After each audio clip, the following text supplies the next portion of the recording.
Well, greetings everyone, and welcome to a very special online event today. It's called Open Yourself to After Death Communication, how conversations beyond the veil can bring peace and healing to the unbroken bond of love.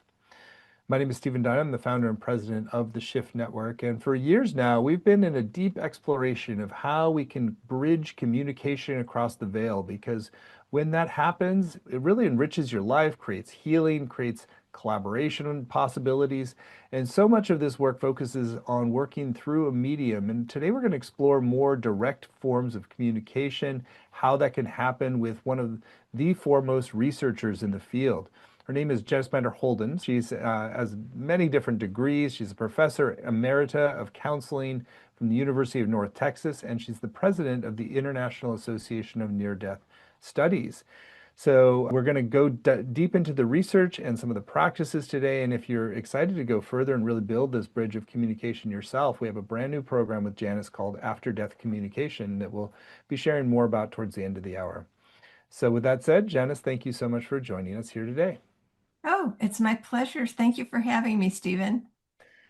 Great. Well, I always like to begin our time together with a bit about your journey. As a faculty member, you've devoted a lot of life force to this area. And what was it that propelled your interest and commitment to it in a time when, in academia, it wasn't necessarily the tenure track move to go after something like this?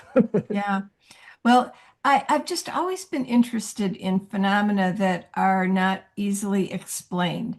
And I remember even as a junior high student reading about Edgar Casey, the sleeping prophet who did medical intuitive work, and in high school reading about mysticism and things like that. And then in 1975, when Raymond Moody published the book Life After Life, I read it, and not long after that, I was working on my doctoral dissertation. And long story short, ended up doing a study related to NDEs. And once I did that research, I was just hooked, and it remains a fascinating topic to me. And the connection to after death communication is that in near-death experiences, people often experience after-death communication with deceased loved ones.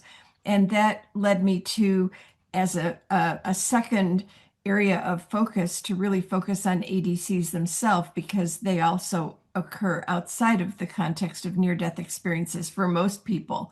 So that's how I got into all this. So let's talk a little bit of what you discovered first from the kind of research standpoint, looking into near-death experiences, and what kind of evidence was showing these were very real communications with very real beings. Well, that's a really great question. And for me, it was my really initial interest is a phenomenon in near-death experiences called veridical perception, where during the near-death experience, the person perceives things that based on the condition and position of their physical body, they shouldn't be able to see or perceive. And yet they do. And upon returning to normal consciousness and reporting what they saw, it's verified by credible third parties as being accurate. And so, for example, a man is in surgery, his heart stops, and he sees he's out of his body watching from above as people are scurrying around trying to get this patient down there revived. And he sees his physician flapping his arms as if trying to fly. And he reports this after, they resuscitate him. He survives, and he reports this. And it turns out that his physician was trained internationally, where they train people that once you sterilize your hands, you put them on your gown, you go into the operating room, and then while your assistants are doing all the opening and things, getting prepared, you keep your hands on your gown. Well, while this was happening in this guy's case, the patient's heart stopped, and he's pointing and saying, do this, move that tray, get this syringe, and do this and do that. And so he's using his elbows to point, and he appears to be flapping his arms as if trying to fly. a very idiosyncratic thing. It involved no sound, so it's not as if he could have heard something that would suggest to him what was happening. There's just hardly no way to explain it except that his consciousness really was outside of his body watching what was happening. And so there's actually a collection of these verified paranormal phenomena with near-death experiences in a book called The Self Does Not Die. And reading one case after another, usually these cases are verified by physicians who they're not only not incentivized, but they're disincentivized to actually get involved in stuff like this because the standard medical community is sometimes quite skeptical about these things. But these physicians saw things that they believed needed to be the stories needed to be told. So there's a lot of indication that the experiences are not only subjectively real, which they are very real, and sometimes NDEers say that the experience is realer than this reality, but they're objectively real as well. And this is the case as well with after death communication, that it's usually a personal, subjective, very real experience. But there are cases where the experiencer learns something during the ADC that they couldn't have known through normal means, but turns out to be accurate. Hmm. So that's Well, one of the things we'll talk about in the there's something about like the actual stories that's so compelling, like the flapping like a bird, a very great story. I've read ones where people were able to see something that was on a ledge outside the building of the hospital that nobody even That's knew right. was there, and things like that. Yeah, so it's those are really great validation. I wonder if you can offer an example or two of stories of a communication of something that there's no way they could have known from a spirit on the other side. From an after death communication. Yes, yeah. Yeah. I remember some years back, I was doing a presentation on NDEs, and as often happens after my presentation, people come up and tell me their own experiences. And this woman came up and said that her father had passed, and the family was in some need of finances. And they knew that he had taken out an insurance form, but nobody, or insurance policy, but nobody knew like even what company it was with. And so the family was completely stymied. Well, one day she was in her kitchen preparing dinner, and she suddenly sensed the presence of her deceased father, and he communicated to her where this policy could be found. So she went to her parents' house, and her mom was still alive. And together they went up to the bedroom. And in the nightstand on his side of the bed, they opened the top drawer of the nightstand and felt up underneath there. And for some unknown reason, he had taped the insurance policy up there.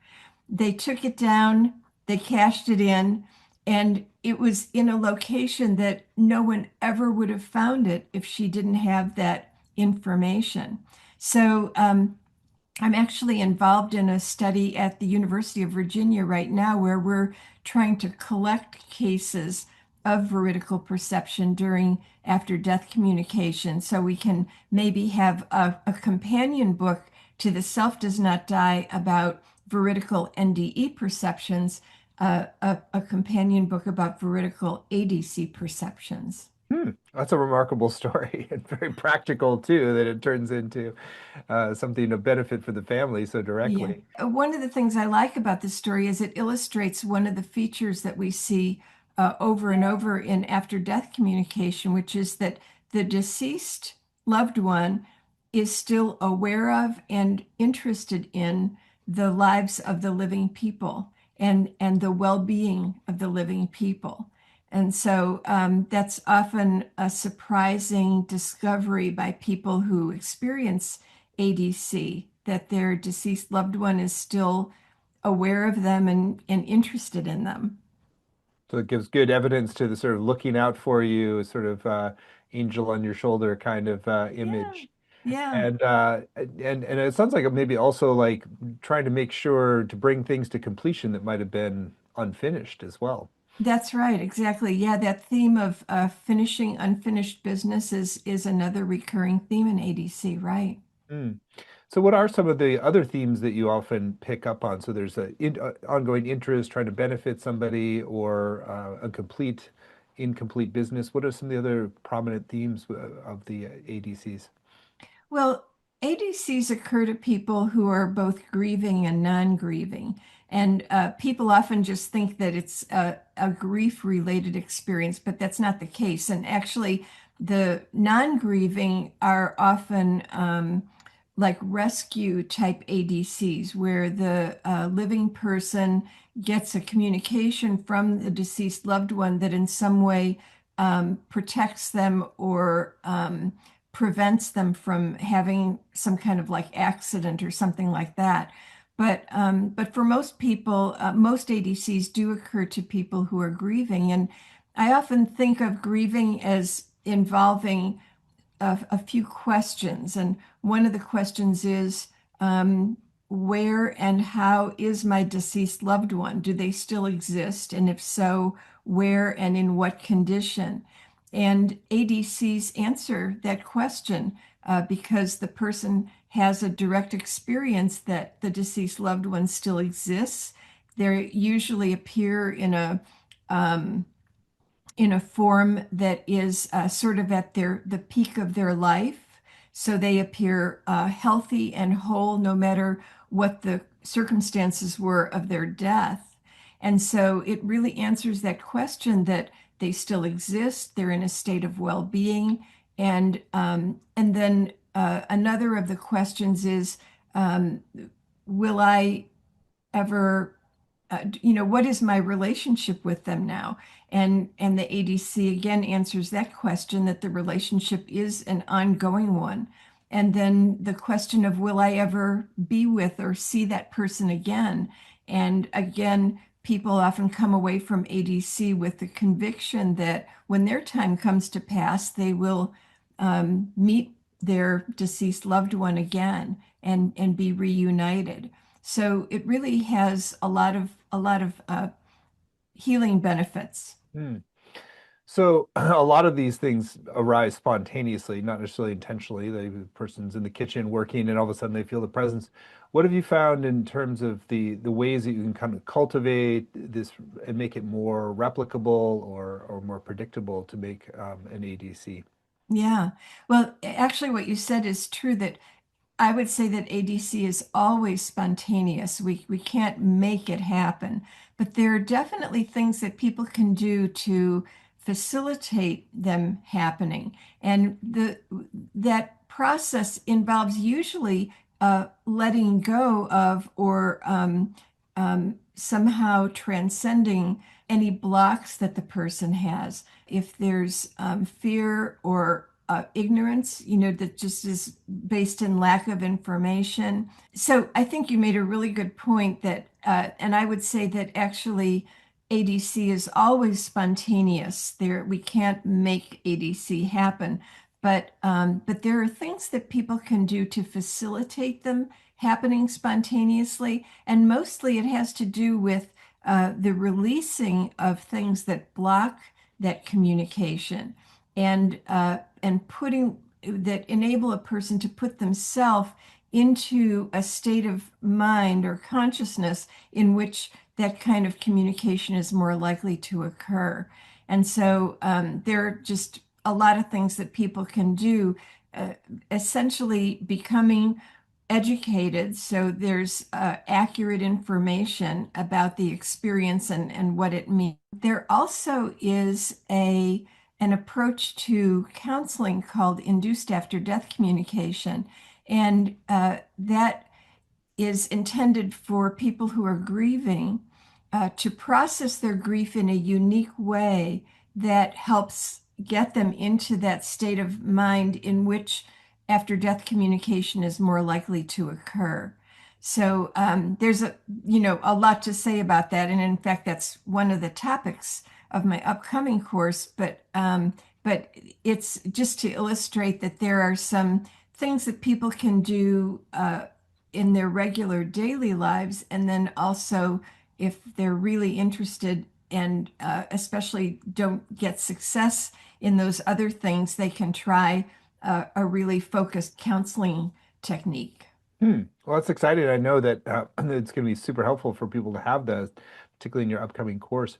Do you want to paint a picture of some of the ways that you can start to just develop that capacity or make it more likely, just on a kind of high level? That what are the things that you're looking to train or open to make that more likely?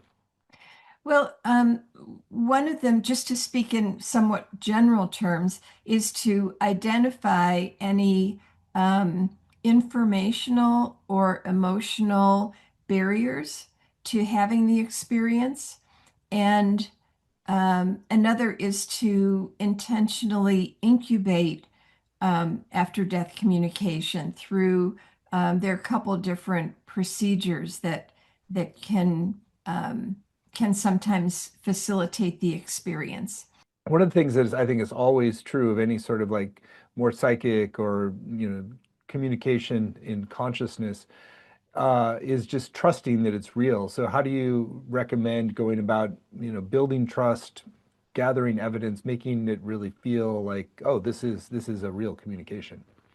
Well, Stephen, this touches on why I think education is so important as a foundation for people to have what I call transpersonal experiences that include after death communication. And that is to remove any educational informational barriers that can stand in the way. For example, if someone is afraid of having after death communication. Well, if we look at the research, it can be very reassuring about the virtually all after death communication is a very positive and natural experience. It feels natural, even if a person is experiencing it for the first time. And if someone is afraid that these experiences are in some way related to mental disorder, we can look again at the research that indicates that that absolutely is not the case. So being well and accurately informed, I think, forms a foundation for having the experience. Hmm. And then getting into any other like personal concerns that might stand in the way of the communication are all part of that process. Let's talk a little bit about the best way to understand these communications and frame them so that it aligns with what the research is showing and also makes it intelligible and integratable. We haven't really defined after death communication, and it is the experience of the presence of a deceased loved one. And usually there is some communication, uh, either direct or indirect, from the experience, and the deceased can appear in a number of ways, not only visually, auditorily, that the experiencer sees them or hears their voice or hears a message, but also there's symbolic experiences where the deceased isn't directly involved, but there's something that happens in the environment that is unmistakably a message from the deceased loved one. And there even are electronic ones where there's actually a book called Telephone Calls from the Dead of people who have received phone calls from deceased loved ones. And it can sound fantastic until one reads numerous cases and sees that there are certain similarities in these types of communications that make them quite credible. So yeah, so I'm not sure that answered your question. No, it's definitely going in the direction I was thinking, and maybe share a little bit more about the telephone calls from the dead. That's really fascinating. So, can you give an example of what that, how that might have shown up? Yes, well, in one case that I remember, a woman was asleep and and next to her husband, the phone rang and she heard her mother's voice, but there was like some static, and her mother's voice was um, um, a little bit low volume, but it was unmistakably her mother. And when she tried to talk in response, the call ended. And this, of course, also woke her husband up. He said, "You know, what was that?" And she said, "I don't know. Mom just called it. It's really odd." And and in the morning, she got a phone call notifying, and of course they looked at the clock. It's like, what is she doing calling at 3:15? But it didn't seem like anything that needed response right away. So she said, I'll just call her in the morning. And but in the morning before she could call her mother, she got notification that her mother had passed unexpectedly during the night, just prior to the time that the telephone rang. So her mother was apparently already deceased at the time that she called her daughter to presumably say goodbye. So, and in that case, her husband was witness, at least to her reporting that she had just gotten a phone call from her mother. So yeah, so that is the kind of thing that can happen. And there are also computer communications, Facebook communications, and just all manner of ways that people have received communication from deceased loved ones. Well, that's particularly fascinating to realize that that's possible. Is that something you can sort of like also train people in sort of making more likely, or is that really depends upon whatever the spirit's ability to figure out how to work the technology? It's a great question because I think one of the things that uh, is really important for people who are seeking after death communication is to be open to receive whatever message in whatever form their deceased loved one conveys to them.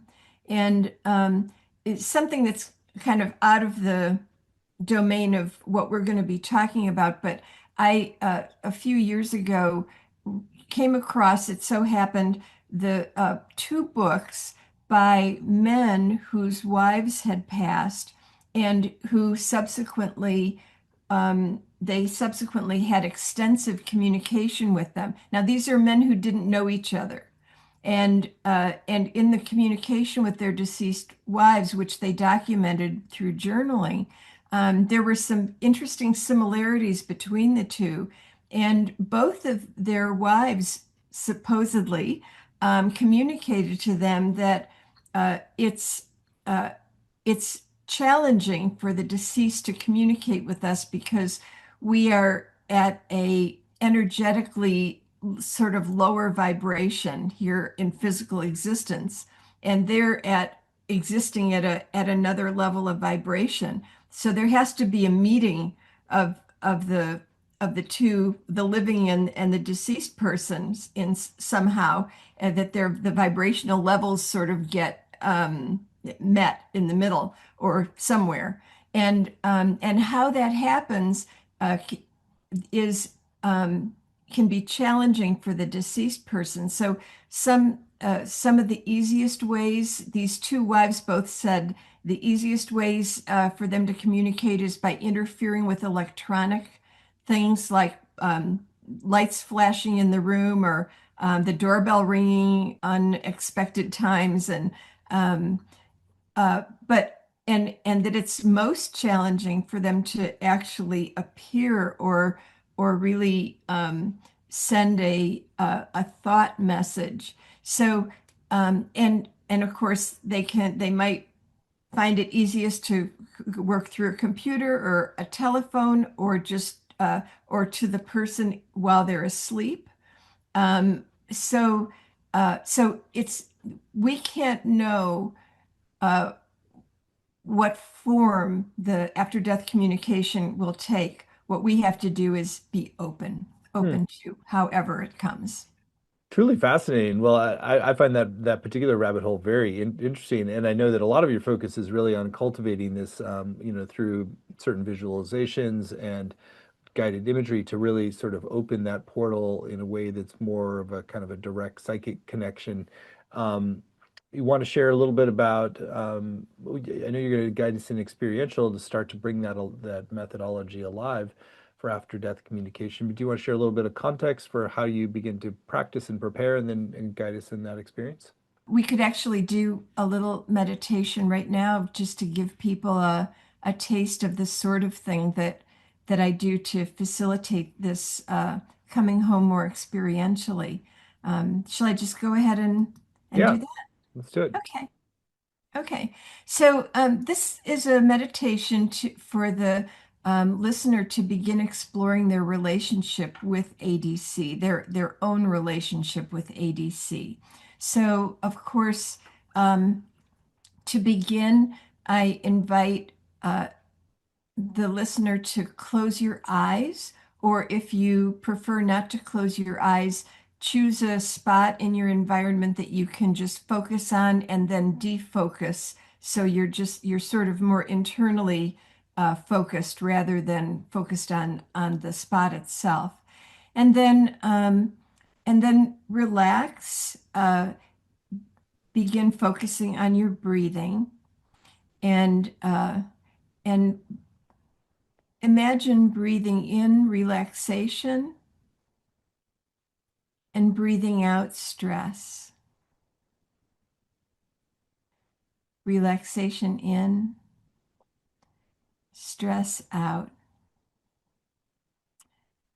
And notice for a moment where your hands are. You might want to rest them in your lap, facing up or down, whichever feels best to you, and your feet flat on the floor if possible, if you're sitting. And again, continuing to breathe relaxation in and stress out. Relaxation in and stress out. And begin by reflecting on the various topics we've addressed in this session so far. And of all of that, what comes most readily to your mind? What seems most salient to you? And with that most salient topic, what is its relevance to you? What makes it salient for you? And if you could imagine learning more about this topic, what do you feel? How do you feel in your body? And how do you feel emotionally? And what questions arise for you related to this topic?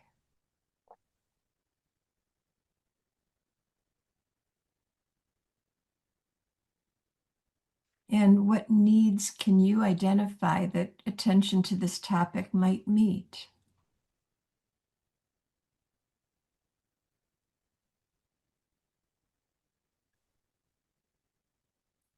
And just make some mental notes about what you've experienced so far.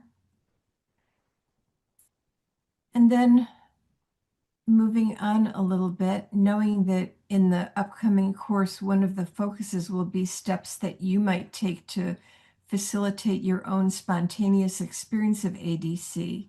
How do you feel? Again, how do you feel in your body? How do you feel emotionally? What questions arise for you around that experience?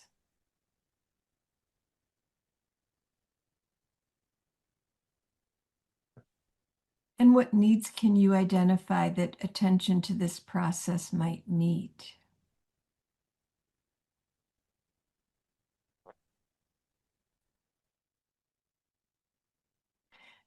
Notice any feelings of openness or resistance that you might have. And how the upcoming course might help you capitalize on your openness and address any resistance that you might be experiencing regarding the phenomenon of ADC.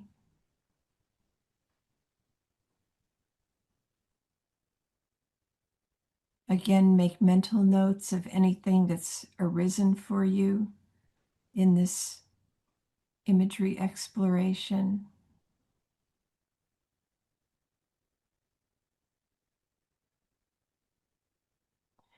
And when you're ready, begin to come back to your room. Maybe take 1 or 2 deep breaths, move muscles, and when you're ready, open your eyes or focus back on your computer screen and return your attention fully to this awake present moment. And you might consider journaling whatever came to you during this imagery experience. And if you decide to join the course, you might want to have a dedicated journal to record your discoveries, your questions, any challenges you have to maximize your benefit from the course. So that's it. Great. How valuable do you find is it to focus on themes and questions you want to address versus specific contact with a particular individual soul? Well, again, I think for people who are seeking to have after-death communication, being open to however the communication comes is probably the most helpful.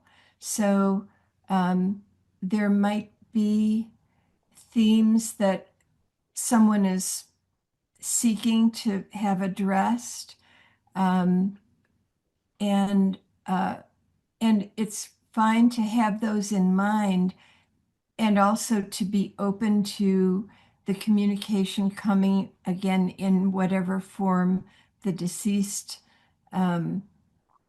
can and wants to communicate. Yeah, so it's like striking that balance of curiosity and intentionality with also openness.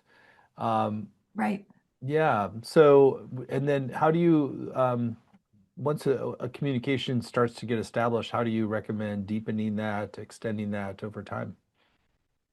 Well, really, it's the same formula of inviting and being open, and that anything that puts a person off center psychologically, if one is anxious to have the experience or has some fear about the experience, the potential experience, anything that puts the person off center is interferes with the communication.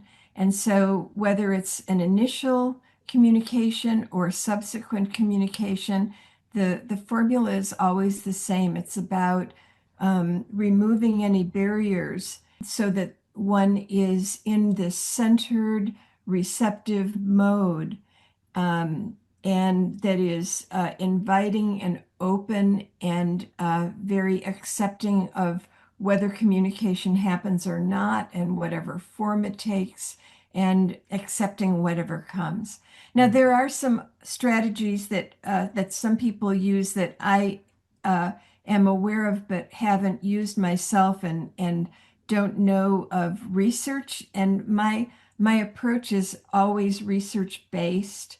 but there are things like automatic writing that people can do where they sit down and just hold the pen, ask a question of the deceased, and see what comes in the form of an answer. And there are um, some strategies that people have used, like psychomantium, that I'll be talking about these in the course, but uh, I'm not suggesting that people try them. What I can suggest is this strategy for clearing and facilitating communication that way. How do you, since so often after death communication focuses on some healing and often around the grief process itself, anything you want to share about like how to sort of integrate this as a component of your own healing and reconciliation process around grief? Yeah, absolutely. Well, as I mentioned, the experience of after-death communication addresses um, three of the four, what I consider the four key questions of grief. The one thing it doesn't address is how do I continue in this life without the deceased loved one? But after death communication, in addition to how it can ease grief, it also has broader implications for people.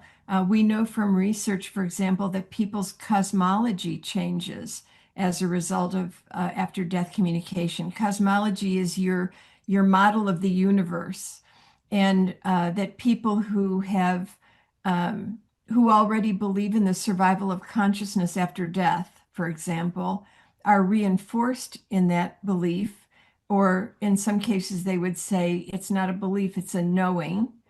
And people who didn't originally believe in survival of consciousness after death tend to shift toward that belief after having after death communication. And that belief then has ramifications in the person's life because it speaks to more generally the person's purpose in life and sense of meaning in life and the nature of our relationships with each other. And so it has broader implications for people even beyond the healing effects of grief. So it Mhm. can really be quite transformative. Hmm. I want to ask you about the term transpersonal experience and why that's a kind of a useful term to be discussing these things. Yeah. Well, I attribute my dedicating my professional life to these topics to a few critical incidents in my professional development. And one of them was that there are a lot of terms out there for experiences like after death communication, near death experiences, past life memories, and so forth. And one of them is exceptional human experiences. One of them is spiritually transformative experiences. The problem with the term exceptional human experiences is that actually a lot of these experiences are not exceptional at all. For example, we know that at least half of people worldwide have report that they've experienced after death communication at least once in their life. So how can you call it exceptional if more than half of people have experienced it? So there goes that term. And then spiritually transformative. Well, as you mentioned before, I am a counselor educator, and I had for many years private practice in counseling and worked with a lot of people who had these kinds of experiences. And I had a few cases where the client did not perceive themselves to be spiritual. They were neither spiritual nor religious. And so if I referred to their experience as spiritually transformative, they recoiled at the term because spiritual just didn't resonate with them. And so I've I have come to refer to these experiences as transpersonal, meaning that in our normal lives, like we know that we only see part of the light spectrum, we only hear part of the sound spectrum, and there's stuff going on, outside of that. So we are personally limited in terms of what we can normally perceive. Well, sometimes those personal limits are transcended, and we perceive things that are not normally available to us, and so these are transpersonal experiences. They transcend the usual personal limits of space, time, identity, or influence. And that term I use because it's the most inclusive. It just literally explains the common feature between all these kinds of experiences, and it's neutral. So no one would recoil from acknowledging that, if I communicated with a deceased loved one, I was transcending my usual personal limits at that moment. If I see the future, precognition, I'm transcending the usual limits of time. If I see a past life memory, I'm transcending the usual limits of time and space, and so forth. If I have an out of body experience, I'm transcending the usual personal limits of space. Um, so there's nothing for people to object to. If they also want to refer to their experience as spiritual, that's fine, but it's not required. And so I like the word transpersonal because a unifying term, both in its meaning and its inclusivity of all types of people, whatever their belief system. Hmm. I like that precision in what you're sharing, and I think there's one final area that's useful to talk about is talking about after death communication with others, and this sort of some of what you recommend in terms of disclosure and how to sort of work with the sharing about the after death communication with others as well. Yeah.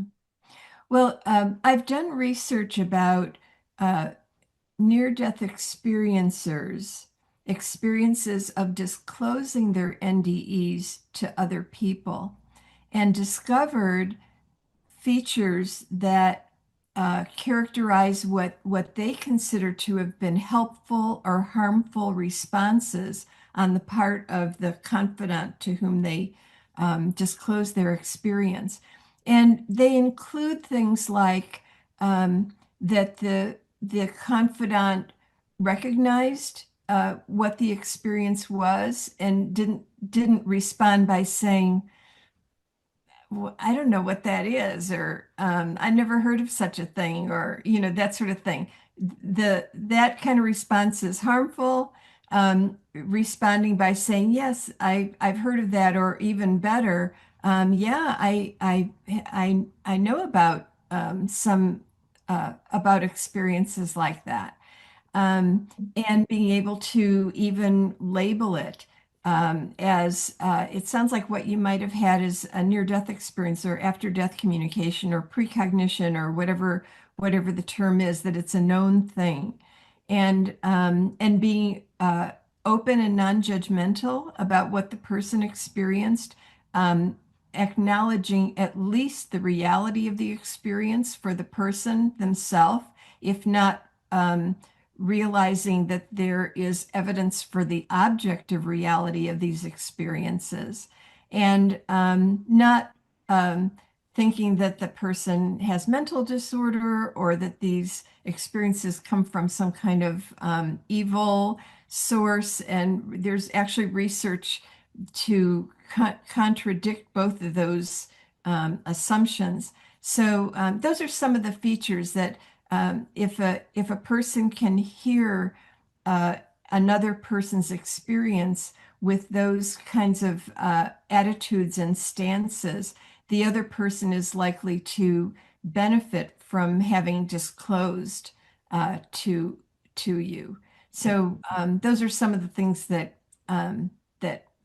research shows are helpful. Great. Well, it's so helpful to have the deeper research perspective on all these different areas, and I know you're really committed to make this work super beneficial in people's lives. So let's talk about your upcoming course, which is a really unique way to really get the frontier research and all the practices that relate to that, so that after-death communication can be something that is really a lived experience for many, many people. So Janice has agreed to teach a brand new program for Shift. It's called After Death Communication, Reconnecting with Relationships Beyond the Veil to Bring Peace, Healing, and Love. You can find it at the URL afterdeathcommunicationcourse.com. There's no other apostrophes or dashes in there, just afterdeathcommunicationcourse.com. It's a 7-week program, and it's really going to take you to the frontiers of this work and how you can apply it in your life. Janice, I would love to hear a bit about some of your intentions for what people will come away with, and then we can go through the modules and give a preview of what you're going to be covering. Yeah. Well, I really believe in the transformative power of accurate information. That inaccurate information is an impediment to experiences. And so accurate information is itself transformative. So that's one of my goals.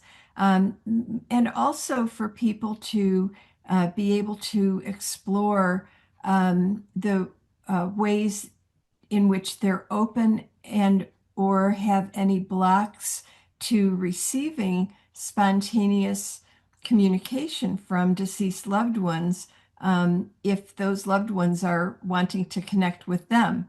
So there's both a kind of a cognitive and an experiential aspect to the class.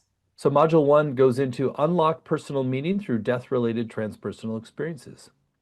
Right. Yeah. In this module, I'll be presenting the range of death-related transpersonal experiences and showing how after-death communication is related to those because it's actually involved in several different kinds of death-related phenomena.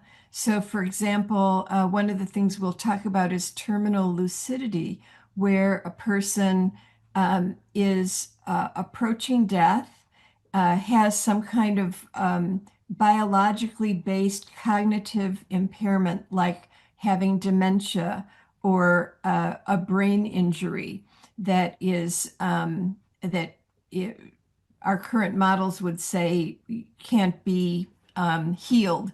And yet, in the hours or few days prior to death, the person who seems to have been permanently cognitively impaired suddenly is back, has a lucid, meaningful conversation with loved ones, and in some cases during that experience, they also report a deathbed vision where they perceive deceased loved ones nearby who are there to help them in their transition between physical and non-physical existence.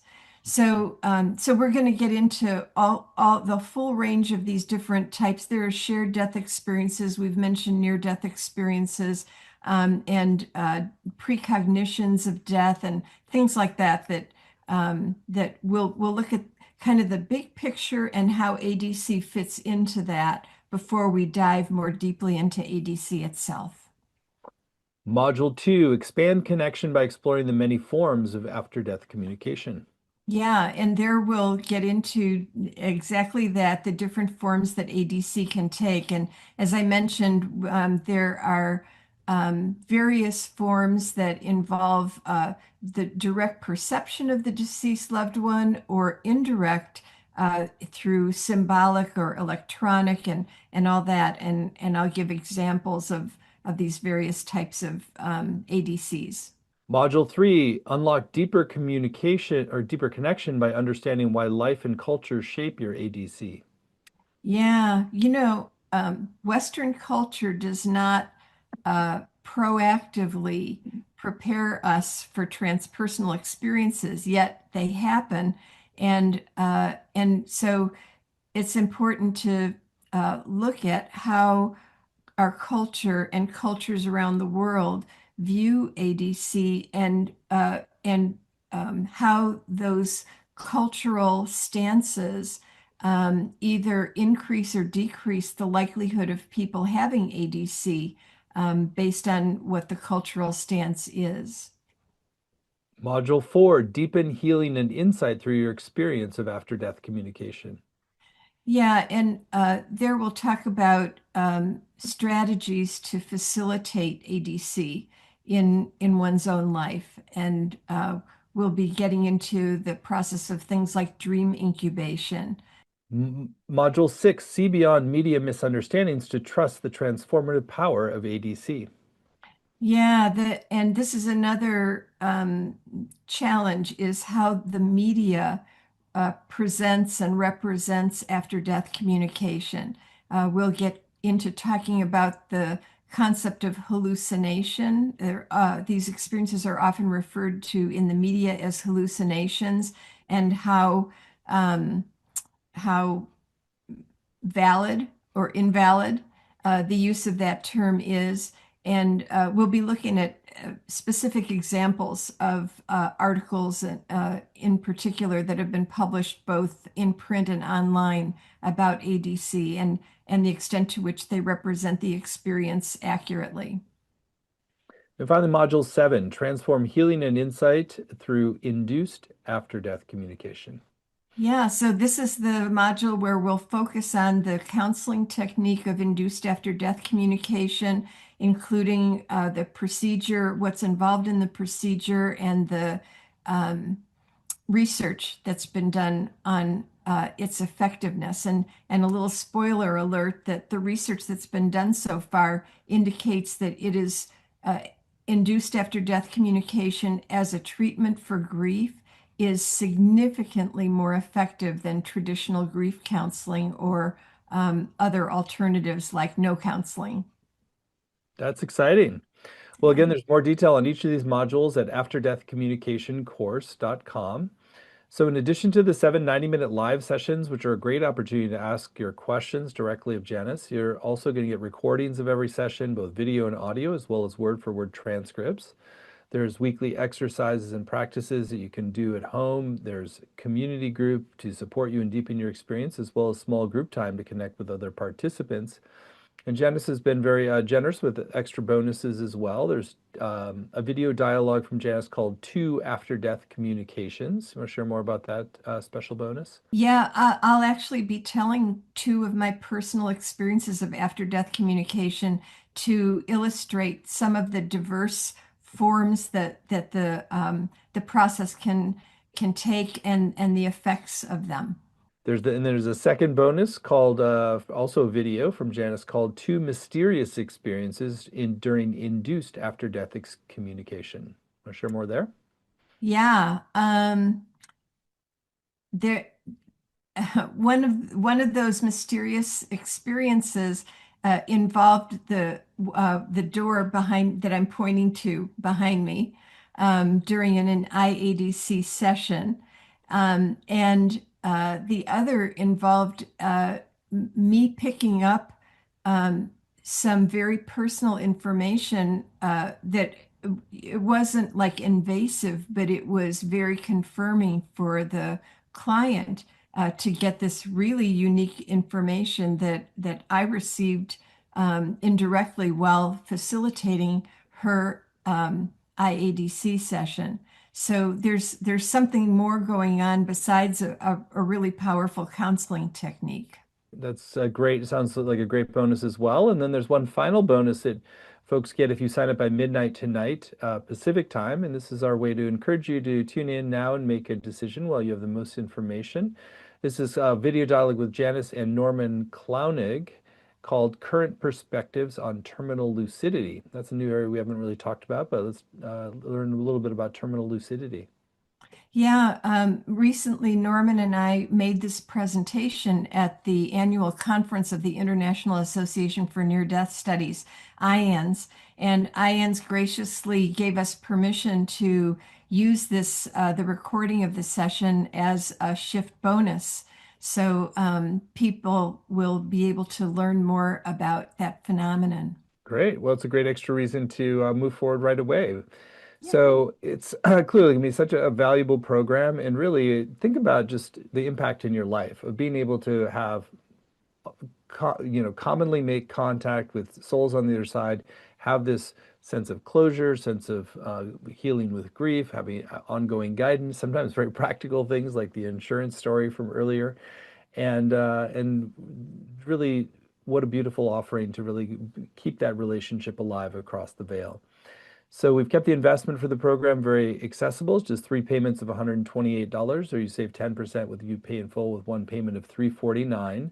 The course is going to start November 4th and run Tuesdays at 9 a.m. Pacific time, noon Eastern. But even if you can't make the live times, you can still get the full value with the recordings, the transcripts, and the community as well.